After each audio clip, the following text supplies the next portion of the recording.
So this message is for my future researcher self, 5 years from now, so in August 2023. As of right now, I don't really have a strong understanding of what being a researcher consists of or looks like. Up till this point, I've read a lot of journals. I've used new historicism and literary criticism, which requires a lot of contextual research of historical background that the literature originated from. My undergrad coursework, I composed an undergraduate and a graduate thesis, which consisted of reading literature and articles and synthesizing them. I, in my education undergrad, had a lot of observation, particularly in various classrooms and note taking, which resulted in self reflection and developing an understanding of best practices and what not to do and that kind of thing.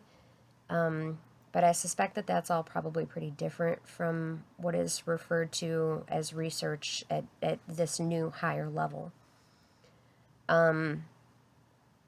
In terms of my research interests, I'm one of those people who has some position or opinion on just about everything. So I need to, I think, embrace my own subjectivity in a way that it works to my benefit, as opposed to getting in my own way.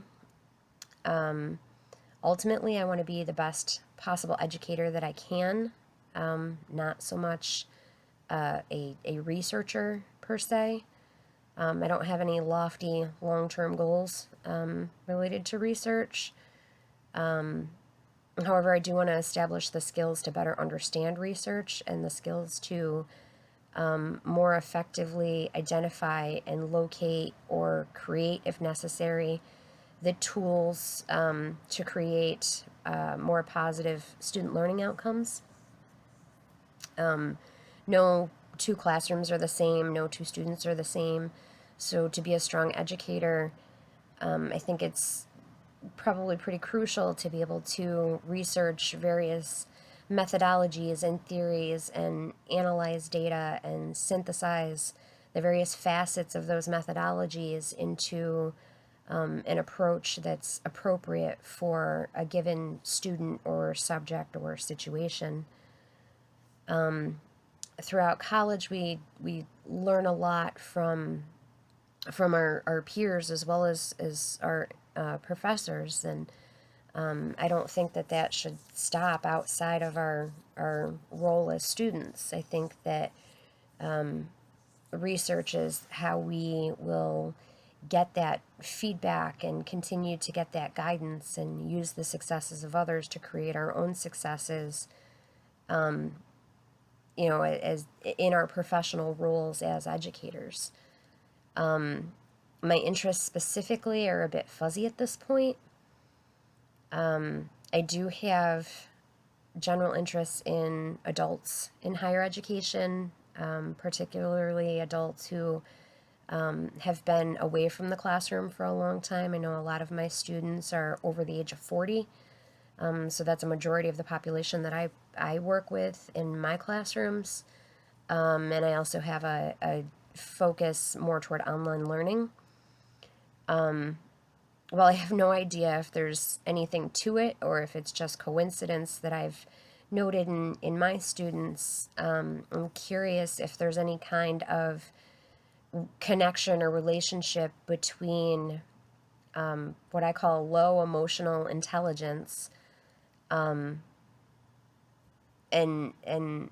difficulty building practical intelligence. Like if someone kind of, I don't want to slap a label, but if someone comes off as kind of irresponsible and immature, does that affect their ability to learn?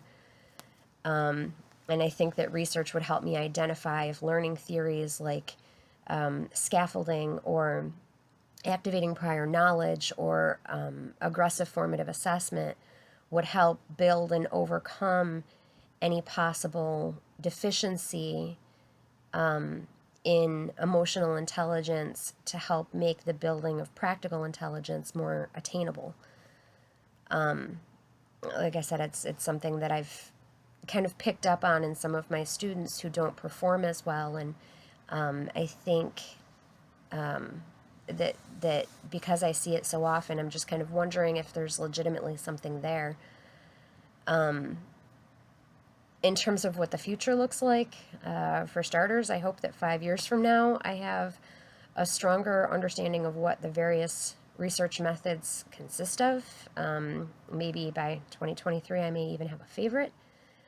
I would hope that I've become better at identifying my own preconceived ideas and stereotypes, and figured out the appropriate role or lack thereof when necessary for those ideas.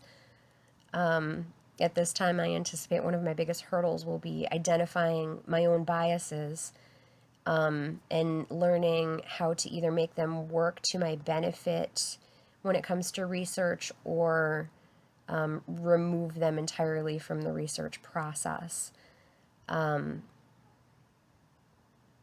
I anticipate that 5 years from now I will have a stronger understanding of the role that research will play in my professional and scholarly development. So really, I'm kind of starting from scratch here, I feel like. So I guess good luck to myself for the next 5 years.